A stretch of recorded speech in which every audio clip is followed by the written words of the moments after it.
G'day, welcome. 2024 Project Humble crew. So excited to have you with us today and so excited that you're part of one of our programs that we have running this year. So we've got 3 this year. We have the Big Buzz, which is all about bees and beekeeping. We have Seahorse Saviour, which you will learn a little bit about today in the episode and the story that we have with Ocean Jules. And of course, we have our Super Potato program with Farmer Jesse, who's going to be checking in too. So this is a hive stream. It's a bit of a short snippet as to an update, I guess, from around the grounds, from around our programs. You get to learn a little bit about what each of our programs are about. And for the schools that are participating in one of them, you'll get a bit of an update as to where we're at. Check in with some students. There's a student section at the end. Some really great questions too today. So yeah, I guess that's what we're all about today. Welcome if this is your first hive stream. Welcome if this is your first program with us at Project Humble. We're in for an exciting year and we can't wait to see the impact that you're going to have.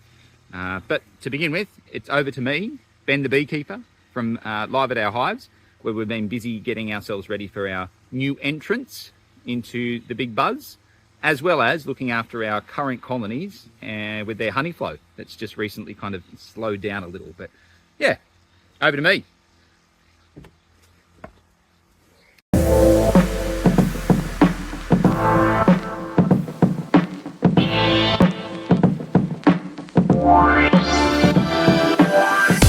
Hey guys, Ben the Bee Man, Ben the Beekeeper here with a bit of an update from the Big Buzz perspective. Just want to welcome everyone again to 2024. If you're one of our existing OG colonies and schools, you know all about what we're about. If you're new to the program and you're new to the Big Buzz, you're in for a treat. It's a really fun program. A lot of learning, but a lot of reward as well. I'm at our broke apiary today. It's absolutely stunning part of the world up here. It's a really quite warm day. It's just the beginning of autumn.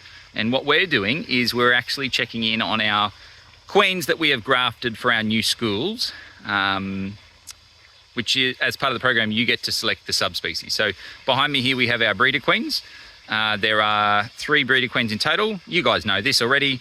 The Golden All-Rounder, the Pocket Rocket, and the Flower Specialist. They are all sitting here. And what we do is we graft. And that's a fancy word for saying take eggs or larvae, in fact, young larvae, and put them in queenless hives so that they raise lots of queens. So today what we're doing is we're looking at our graft success rate.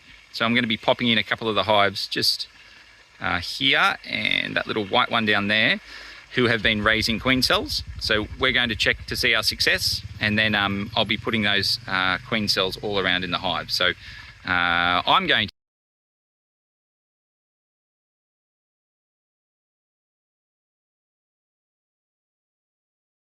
for those of you that have already got a queen, some of the learning that you'll be doing this term, or maybe have already done, is around the honey judging and putting some of our honey in the show. The other lessons we've got are around varroa. We are treating for varroa at a number of our apiary sites, and it's up to you as to which approach we use, organic, synthetic, and otherwise. So yeah, some really rich, enjoyable lessons up there. There's also one around the reselling of honey and getting you guys to find some potential businesses nearby that might like to be a reseller of the honey from your school. So enjoy those lessons. For those of you that are new, you're building hives and you're painting roofs and you're selecting these queens that we're going to be playing with this morning. So let's have a look. Let's have a jump in. This will be fun for everyone, not just those that are new. So let's have a look at one of these hives and see how we've gone with our queen graft. Okay, so this is one of our hives that we placed those. It's a queenless hive, and we placed the larvae from our breeder queens in the other day to raise some cells. So what we're going to do is open them up and have a look at how those cells are going. So we grafted, I think it was around 20 larvae, with the hope of having 20 queen cells, which we'll place into colonies once they're finished or they're mature. But today is all about checking to see how that graft went. Sometimes we can be unsuccessful if we haven't picked the right conditions to make the graft. But what we're doing today is getting a good measurement of that. So let's open this hive up. Lots of bees in this one, as you can see. And you can hear that they're noisy. which is an indication that they are queenless. And there's our grafting frame just here. This is where we place the larvae, and that's the one we're really interested in, seeing how many of those larvae have they developed into queen cells. So we're going to pop this open. So this is part of the program. This is how we are able to find your queens or raise your queens. So for those of you that have already got your queen, this is how it all started way back when. For those of you that are new, this could be one of your queens inside one of these cells. So I'm missing my hive tool, which is right at my feet. So we're going to take out a frame here so that I've got enough room to look at that grafting frame. Hopefully you guys are having fun back at school.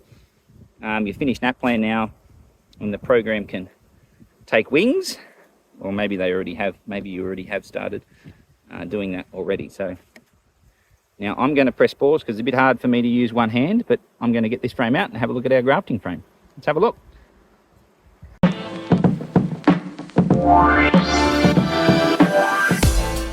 Okay, so here we are with our grafting frame.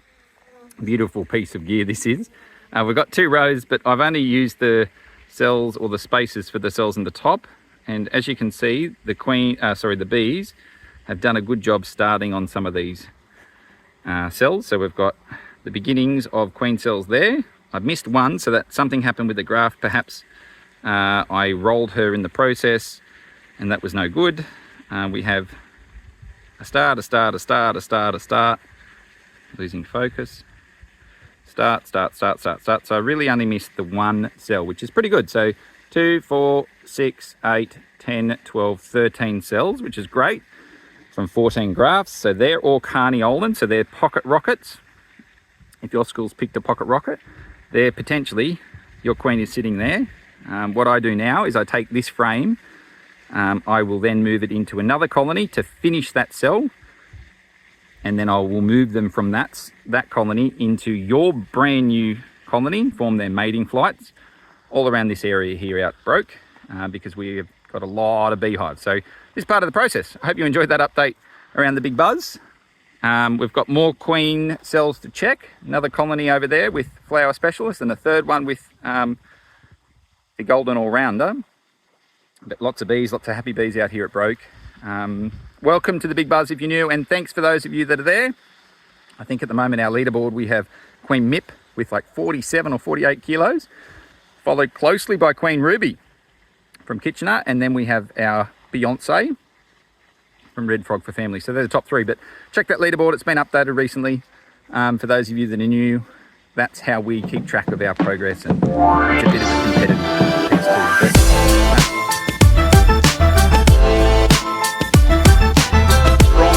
Our bee colonies and our apiary out here at Broke. Bye for now. We'll chuck it back to, I think we're going to the ocean next. We'll have a look in our Seahorse Saviour program with Ocean Jules. Bye for now.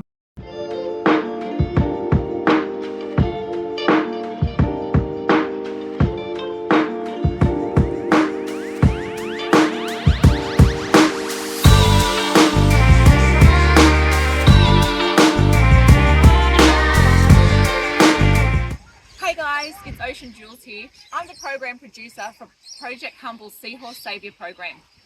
I'm really lucky to be down here today where we're going to be dropping off our seahorse hotels in a few months. We've been visiting some of the schools and we are so excited about the energy that some of the schools have for the seahorses and building the seahorse hotels.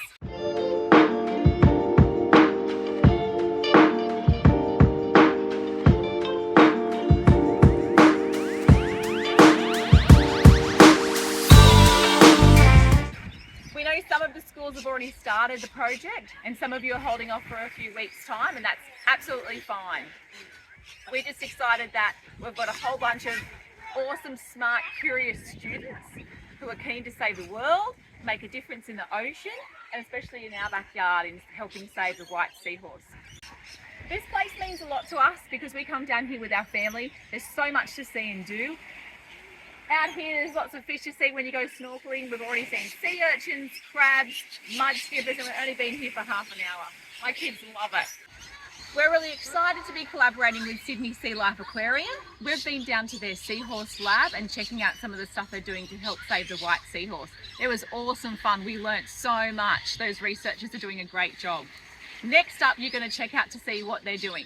All right, I'm off. See you.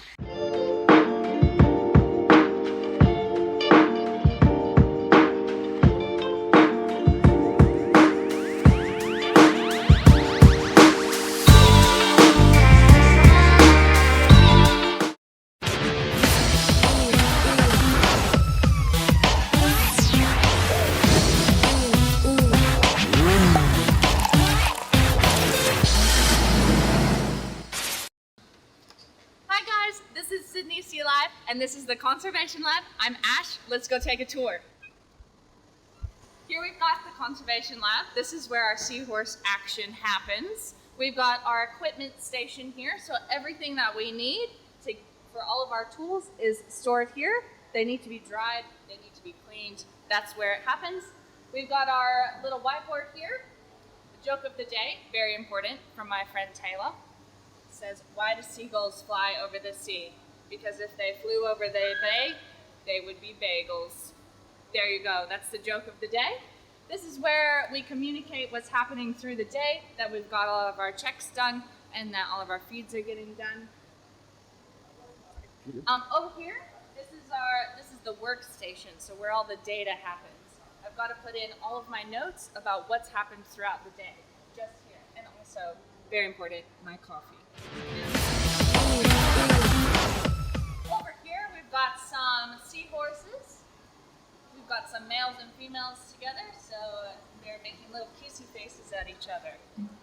I don't want to watch that for too long, do you?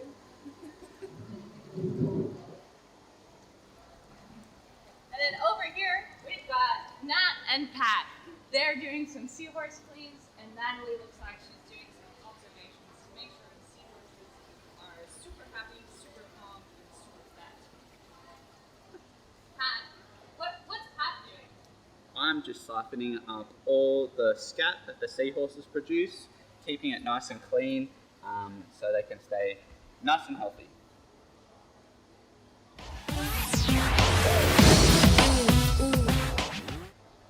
Come through to where we keep our live food. Here is where all the live food happens. So we have to keep the seahorses fed. This is where it happens. Over in these red tubs is where we hatch out our baby brine shrimp.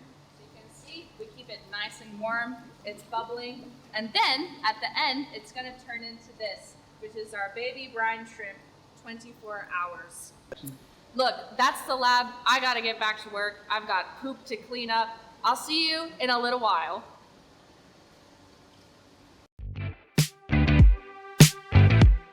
Welcome back. Hopefully you enjoyed that tour from Ash down at Sydney Sea Life Aquarium. It was an absolute ball to be part of it, and those of you that have started the Seahorse Saviour program, you'll get to meet Ash and her co-workers down there, the aquarists and the marine biologist team that are in charge of raising the captively bred seahorses that will be released onto your hotel. So an awesome location, awesome facility, and yeah, hopefully you've got a little bit of a taste of that now. So look, you're joining me back here at our Project Humble office, and up next we're going to head out to the farm with Farmer Jesse, and those of you that are doing the Super Potato program know all about Farmer Jesse and his role that he plays in Project Humble. But for those of you that don't, you'll get to meet him, and he's going to actually show you through his machinery and how he's using it to plant the potatoes that are part of this program. So let's head over to Phoenix Park now.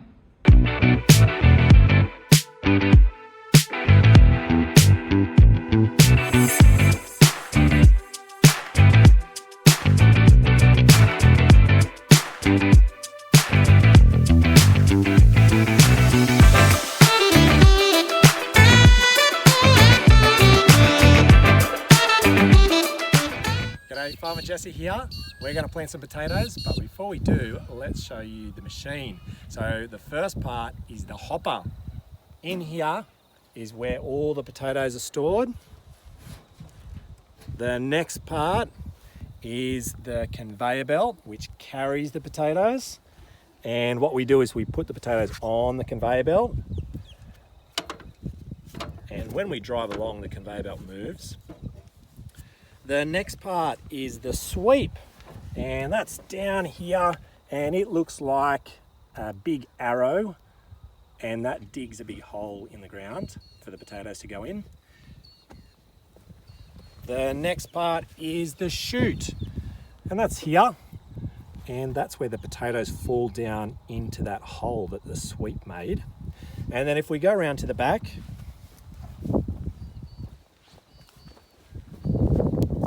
we have the discs, and the discs cover up the potatoes and make a nice hill for them to grow in.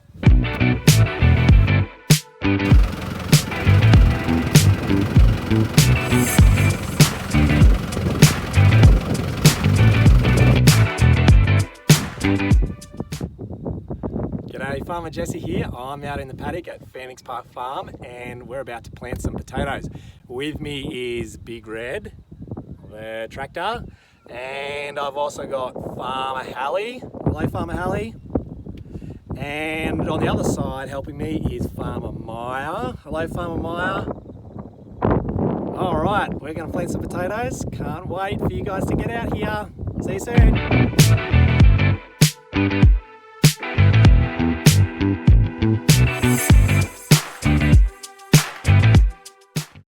Okay, so hopefully you enjoyed that update from Farmer Jesse out at Phoenix Park Farm.